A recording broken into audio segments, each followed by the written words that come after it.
Stéphane Gagné est un ancien tueur à gages canadien. Durant la guerre des motards qui a ravagé le Québec dans les années 90, il a agi comme exécuteur pour le compte des Hells Angels. Gagné est né dans une ville ouvrière francophone du quartier Hochelaga-Maisonneuve, à Montréal. Son père était lutteur professionnel, tandis que sa mère restait à la maison pour élever les enfants. Dans l'ombre de cette famille déjà marquée par la rue, son oncle travaillait comme tueur à gages pour les célèbres Frères Dubois. Il fut assassiné en 1974. Selon Paul Thierry, journaliste spécialisé dans le crime pour le Montréal Gazette, Gagné s'exprimait dans un joual très marqué, ce français populaire propre au quartier ouvrier de Montréal, avec un accent nasillard distinctif. Thierry notait aussi son éternel sourire un peu niais, qui donnait à beaucoup l'impression qu'il n'était pas très malin. Enfant, Gagné souffrait de troubles d'apprentissage, notamment le trouble de l'attention, ce qui faisait de lui une cible idéale pour les moqueries et l'intimidation à l'école. Il décrocha dès la 7e année pour se lancer dans la rue, où il vendait de la drogue, commettait des vols. Toxicomane déclaré, il racontait qu'à l'adolescence, il était quasiment gelé, en permanence, souvent sous l'effet du hashish et du PCP. Outre le trafic de drogue, il volait des voitures et cambriolait maisons et commerces. En 12 ans, il accumula 9 condamnations. Vol de véhicules, invasion de domicile, trafic de stupéfiants et violation de probation. En 2016, il expliquait à la commission des libérations conditionnelles qu'il voulait devenir gangster pour avoir des belles femmes et de l'argent. À 24 ans, il avait déjà amassé suffisamment d'argent pour acheter une maison avec sa conjointe, elle-même impliquée dans son commerce illicite. Le couple eut un fils. Avec son associé Tony Jalbert, Gagné gérait plusieurs piqueries et maisons de crack, accueillant des consommateurs de cocaïne et d'héroïne. Son surnom, Godasse, vieille chaussure, lui venait de sa brutalité notoire. Il tabassait ses victimes à coups de pied, souvent avec ses vieilles godasses aux pieds.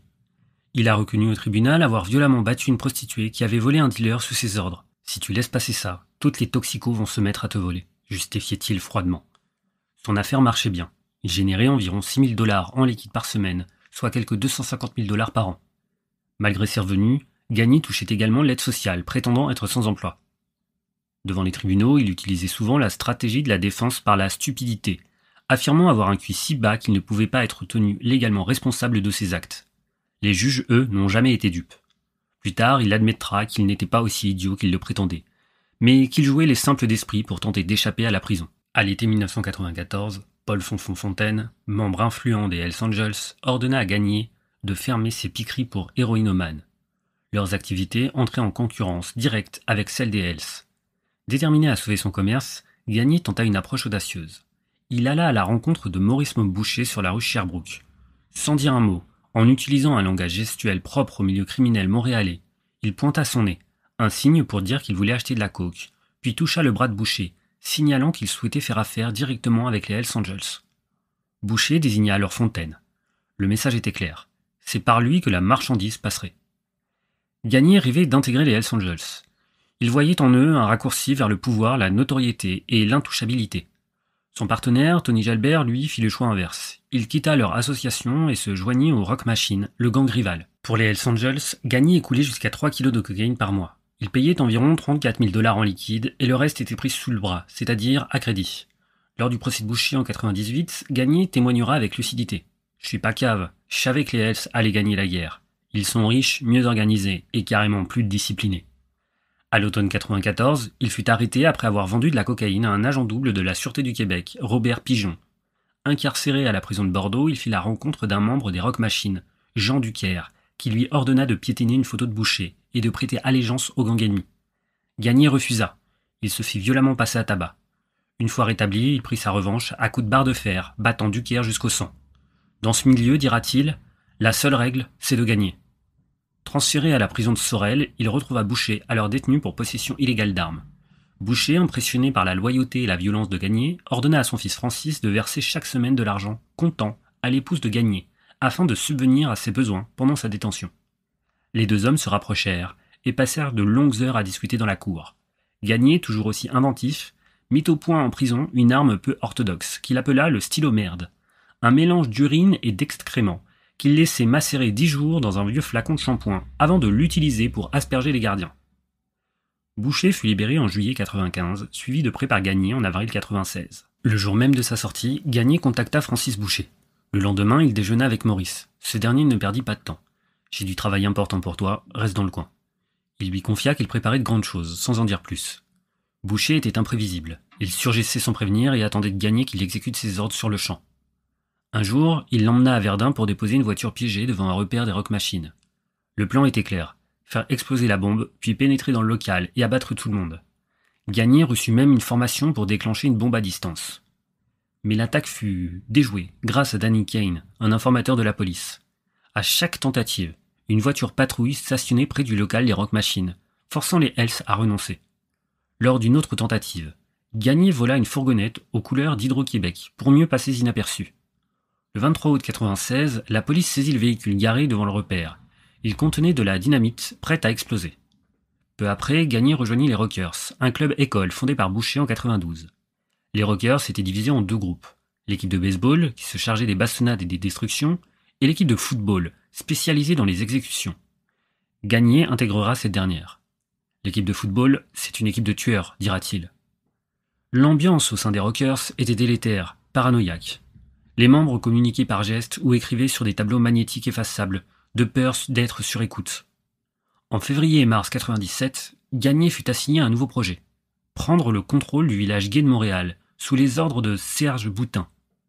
La majorité de sa clientèle était composée de prostitués masculins dépendant à la drogue. En mars, avec un complice péruvien, Steve Bois, il enleva un dealer rival, Christian Belmar, et l'emmena dans un chalet des Laurentides.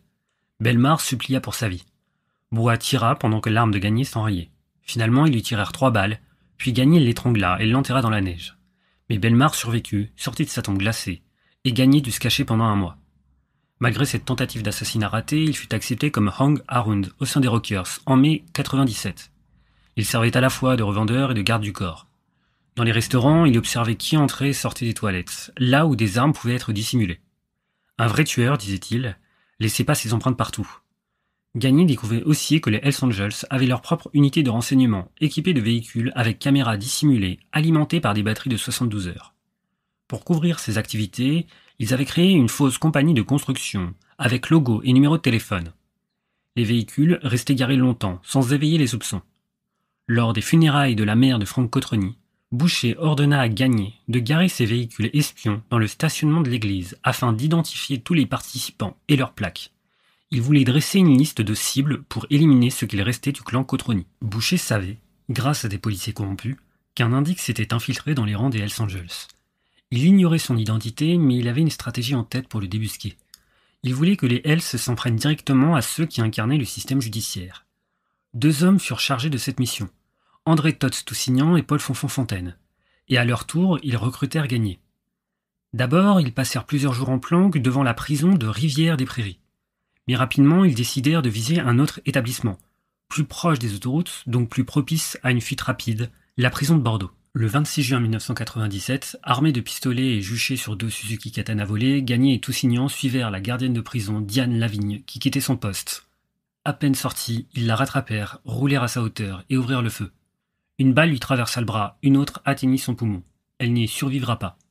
Les 2 tueurs abandonnèrent leurs armes sur les lieux, changèrent de vêtements dans un garage, puis partirent brûler leurs habits et casques en forêt. Le lendemain, Gagné se promenait sur la rue Sainte-Catherine avec Boucher, Fontaine et Gilles Tropper-Mathieu. Boucher le félicita. « C'est bien mon godasse ». Gagné, lui, était fier. Il voyait déjà son avenir s'ouvrir. Pensait que son acte allait lui permettre de monter dans les rangs, d'obtenir enfin les patchs. Plus tard, il confia à la commission des libérations conditionnelles « C'était un trip de pouvoir. J'adhérais aux valeurs des Hells Angels. J'avais perdu de vue celles de mes parents. » Chez lui, lorsque sa femme vit le reportage à la télévision, elle commenta « Ça doit être un malade qui a fait ça ». Gagné n'a pas pu rester dans la pièce. Quelques jours plus tard, un membre du Rock Machine fonça sur lui en voiture alors qu'il roulait à moto. Il passa 1 mois à l'hôpital. Ce fut là, ironiquement, qu'il reçut sa promotion. Le 21 août 1997, il obtient sa veste à demi-patch des Rockers. Mais Boucher n'avait pas fini. Il voulait que Fontaine, suspecté d'être l'informateur, fasse ses preuves à son tour. Une autre attaque fut planifiée. Cette fois encore, Gagné fut mis dans la boucle. Il visait un bus de prison en partance de Rivière-des-Prairies.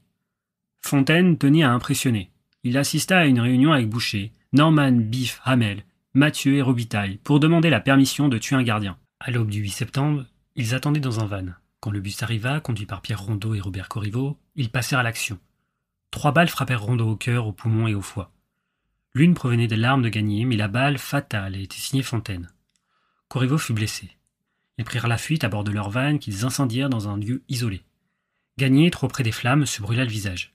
Il eut le réflexe de refermer les portes du véhicule, étouffant ainsi le feu qui s'éteignit sans avoir détruit les armes laissées à l'intérieur. Une erreur. Pire encore, une passante qui attendait son bus avait bien vu le visage de Gagné. Grâce à elle, la police obtient un portrait robot très proche de la réalité. Revenu au garage, Gagné reçut de l'aide de Bois pour faire disparaître les vêtements, pendant que la voiture de fuite était envoyée à la casse. Pourtant, alors qu'il n'aspirait qu'à dormir, il dut se rendre chez René Despaux pour acheter des boîtes de boulons.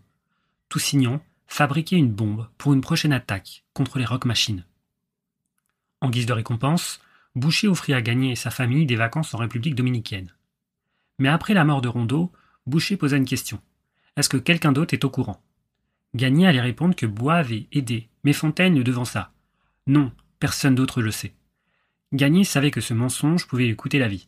Chez les Hells, on pouvait mentir aux flics, mais jamais aux frères. Il confia son malaise à Toussignan qui le prévient. Tu mens au gars, t'es mort. En octobre, un autre problème surgit. Serge Boutin, le compagnon de Fontaine, rapporta des rumeurs entendues à la prison de Bordeaux. Les gardiens disaient que Gagné était impliqué dans les meurtres. Boucher convoqua immédiatement une réunion. Tu sais qu'à Bordeaux, des gars disent que les gardiens leur demandent s'ils connaissent Godas, et que quand ils répondent oui, les gardiens leur disent « Tu sais que c'est lui qui a tué les gardiens ». Boucher observa un instant Gagné, puis conclut « C'est sûrement parce que t'es insupportable quand t'es en dedans. C'est pour ça qu'ils pensent que c'est toi ». Le 4 décembre 1997, une descente de police menée par le commandant André Bouchard visait une agence de striptease contrôlée par les Hells Angels. L'opération permit la saisie d'environ 2,5 millions de dollars et de 67 armes à feu. Parmi les personnes arrêtées figurait Bois. Terrifié à l'idée d'être expulsé vers le Pérou, son pays natal, Bois approcha l'enquêteur Mike Vargas au poste de police pour tenter de passer un marché avec la couronne. C'est Vargas qui, dans l'urgence, fit irruption dans le bureau de Bouchard pour lui rapporter que Bois était prêt à désigner Stéphane Gagné comme l'un des tueurs. Ignorant tout de l'arrestation de Bois, Gagné poursuivait sa routine comme garde du corps à la ferme de Boucher à Contrecoeur, en banlieue de Montréal. Ce n'est qu'après avoir été informé par l'avocat de Boucher, Robert Clich, que Bois avait été arrêté, que Gagné tenta de fuir vers un motel à Saint-Ignace. Il fut intercepté par la police vers 23h. À 2h40 du matin, le sergent détective Robert Pigeon, qu'il avait déjà arrêté en 1994, entama son interrogatoire. Ce policier discret et sans affectation était le genre d'homme qu'on écoute plus qu'on ne regarde, pas de gestes inutiles, pas d'exagération, une voix posée presque douce, qui savait vous démonter avec calme et fermeté. Il connaissait bien Gagné, savait à qui il avait affaire, un homme faible, peu intelligent, dont toute l'identité reposait sur l'image de puissance véhiculée par les Hells Angels. Durant de longues heures, Pigeon démolit méthodiquement les illusions de Gagné.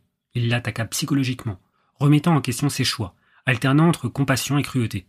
Il jouait à la fois le bon et le mauvais flic, tantôt parler de sa famille et de ses motos, tantôt l'humiliant, lui rappelant que les Hells Angels l'avaient toujours utilisé. Il évoqua les autres rockers qui, après avoir tué pour le club, avaient été éliminés lorsqu'ils n'étaient plus utiles.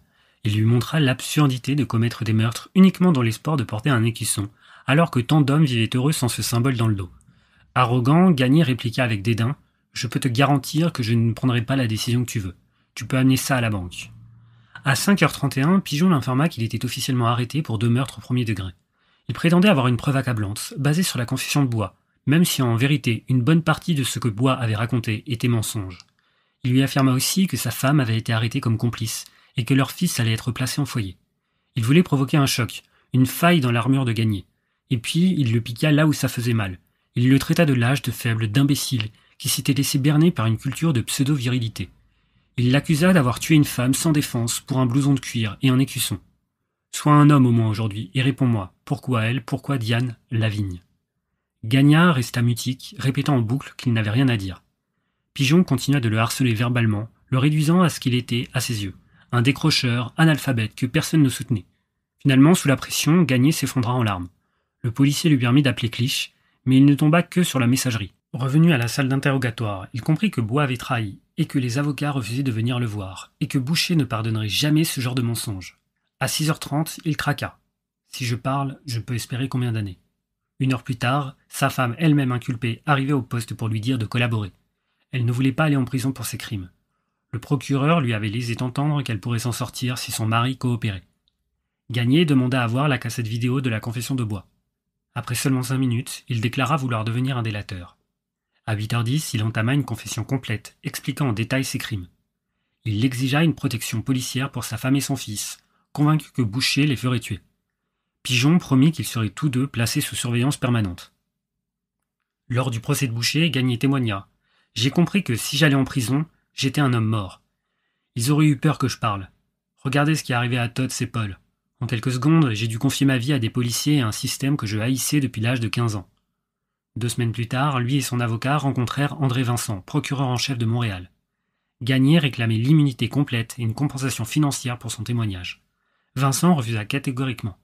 En échange de sa collaboration, il lui proposa une peine de 25 ans pour le meurtre de Lavigne et abandonna l'accusation concernant Rondeau. Gagné, qui aurait sinon écopé d'une peine à perpétuité sans possibilité de libération, accepta le marché. Quant à sa demande d'1 million de dollars, Vincent la rejeta avec fermeté. Le peuple québécois n'accepterait jamais qu'un tueur soit payé pour ses crimes. La seule concession financière fut une aide hebdomadaire de 400 dollars pour aider à élever leur fils. Vincent lui rappela, vu la gravité de ses actes, il avait déjà une chance inespérée. C'est sur la base de la confession de Gagné que Maurice Boucher fut inculpé le 18 décembre 1997 de 2 chefs de meurtre au premier degré. Mais avant même que le procès ne commence, les Hells tentèrent de faire taire le témoin clé. Un avocat associé au club proposa 1 million de dollars à Gagné pour qu'il garde le silence. Lorsqu'il refusa, les motards incendièrent la maison de ses parents. Le 19 mars 1998, Gagné plaida coupable du meurtre de Diane Lavigne, survenu le 26 juin 1997, et d'une tentative de meurtre contre Robert Corriveau, le 8 septembre suivant. En échange, la couronne abandonna l'accusation liée à l'assassinat de Pierre Rondeau. Mais le témoin à charge posait problème. Jacques Daguenet, procureur de la couronne, voyait en Gagné un homme sinistre, sans charme ni remords, une machine à tuer froide et mécanique. Il parlait avec une voix nasillarde inexpressive et n'avait accepté de collaborer que pour obtenir une peine plus clémente. Le défi était immense. Boucher n'avait jamais prononcé clairement son intention de tuer qui que ce soit, se contentant de gestes codés et silencieux. Il serait difficile, pensait Daguenet, de convaincre un jury que Boucher avait ordonné des meurtres par simple signe de tête ou de main, surtout quand le seul à le dire était un criminel notoire, au passé lourdement chargé. L'avocat de Boucher, Jacques Larochelle, était redouté dans les prétoires pour sa capacité à pulvériser les témoins de l'accusation. Il s'attaqua à Gagné comme une proie facile. Lors du procès ouvert à Montréal le 2 novembre 1998, Larochelle dépeignit le témoin comme un menteur pathologique, antisocial, prêt à tout pour sauver sa peau. Il évoqua son passé criminel, ses 11 condamnations entre 1990 et 1997, ses mensonges répétés devant la commission des libérations conditionnelles. Gagné admit lui-même à la barre, tous les criminels bluffent, si on bluffe pas, on crève. Pire encore, Larochelle lui arracha une phrase fatale. Il déclara n'avoir aucun respect pour la vérité. Larochelle s'empara de cette phrase comme d'une arme, en fit le pilier de sa plaidoirie, affirmant que le témoin avait tout inventé pour éviter la prison à vie. La situation tourna encore plus à l'avantage de la défense quand le juge Jean-Guy Bollard, qui présidait le procès, adopta une posture ouvertement favorable à Boucher. Il écarta plusieurs preuves clés, notamment des écoutes téléphoniques, pourtant réalisées sous mandat, qui corroboraient les dires de Gagné. Lors de ses instructions au jury, Bollard alla jusqu'à suggérer que Gagné avait probablement commis sur parjure et recommanda de ne pas baser une condamnation sur un tel témoignage. Daguenet, outré, demanda l'annulation du procès, arguant que le juge avait déformé la vérité en affirmant que toute l'affaire reposait uniquement sur Gagné, alors que d'autres preuves avaient été présentées. Le 27 novembre 1998, Maurice Boucher fut acquitté. Mais le combat n'était pas terminé. En octobre 2000, la couronne, cette fois représentée par France Charbonneau, obtient l'annulation du verdict, en raison du parti pris évident du juge Bollard. Un second procès s'ouvrit à Montréal, en mars 2002. Cette fois, Charbonneau arriva mieux préparée. Elle introduisit des éléments nouveaux comme des enregistrements téléphoniques et des vidéos de surveillance confirmant les déplacements de Gagné. L'accusation put aussi compter sur les rapports de l'informateur Danny Kane, qui attestait de la tentative de corruption à 1 million de dollars. Gagné, désormais plus assuré, apparut sous un jour différent. Lorsqu'il fut à nouveau soumis aux attaques de Larochelle, il maintient son témoignage même sous pression. À un moment, Larochelle tenta de ridiculiser sa déclaration en soulignant que Gagné ne paraissait pas fatigué lors de sa confession. Charbonneau riposta en présentant la vidéo du même interrogatoire, où l'on voyait un homme exténué luttant pour ne pas sombrer dans le sommeil. Cette scène retournera le jeu. Le 5 mai 2002, le verdict tomba. Boucher fut reconnu coupable de 2 meurtres au premier degré et d'une tentative de meurtre. Toutefois, les failles de Gagné refirent surface en 2004, alors qu'il devait témoigner contre Walter Stanick et Donald Stuckford. Au lieu de soutenir l'accusation, il se lança dans une tirade contre la couronne, accusant les procureurs de ne pas avoir respecté leurs ententes. Il refusa de collaborer, démolissant ainsi le cœur de l'affaire. Stanick et Stuckford furent acquittés des accusations de meurtre, ne récoltant que des condamnations pour complot et gangstérisme. Pourtant, en 2009, Gagné redevient un témoin fiable. Lors du procès de Fontaine, accusé du meurtre de Pierre Rondeau, il témoigna sans faiblir. « Le procureur Rondal Richmond salua sa performance, déclarant « Il a tenu bon tout au long ». Fontaine fut reconnu coupable de meurtre au premier degré. Souvent décrié, parfois décrédibilisé, mais aussi parfois déterminant, Gagné demeurera un témoin ambivalent entre remords sincères et instinct de survie. En prison, Gagné vécut sous tension permanente. Considéré comme un traître par les Hells Angels, un contrat avait été placé sur sa tête, ce qui obligea les autorités à le maintenir à l'écart des autres détenus. Les années d'isolement furent rudes. En 2006, un cancer le frappa, le forçant à suivre des séances de chimiothérapie. C'est au cœur de cette épreuve qu'il fit la rencontre d'un moine bouddhiste, dont l'enseignement allait bouleverser le cours de sa vie. Gagné apprit à méditer et déclara vivre désormais dans la repentance. Il parlait d'un éveil spirituel, d'un homme nouveau-né des cendres de l'ancien. Les gardiens eux-mêmes notèrent un profond changement. L'assassin qu'ils avaient accueilli n'était plus le même que celui qu'ils voyaient aujourd'hui. Ils jugeaient sincères ses regrets.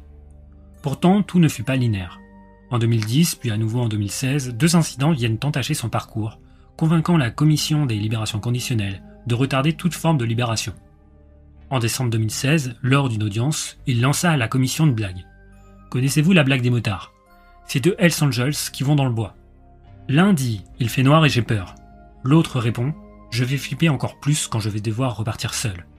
À travers cette plaisanterie, il voulait pointer l'illusion de fraternité dans ce monde qu'il avait autrefois vénéré. Selon lui, les Hells Angels se retournaient les uns contre les autres dès qu'ils y voyaient un intérêt.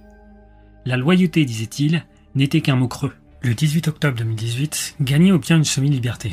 En février 2023, un nouveau pas fut franchi. La commission lui accorda le droit de vivre en maison de transition, ultime étape avant la liberté complète.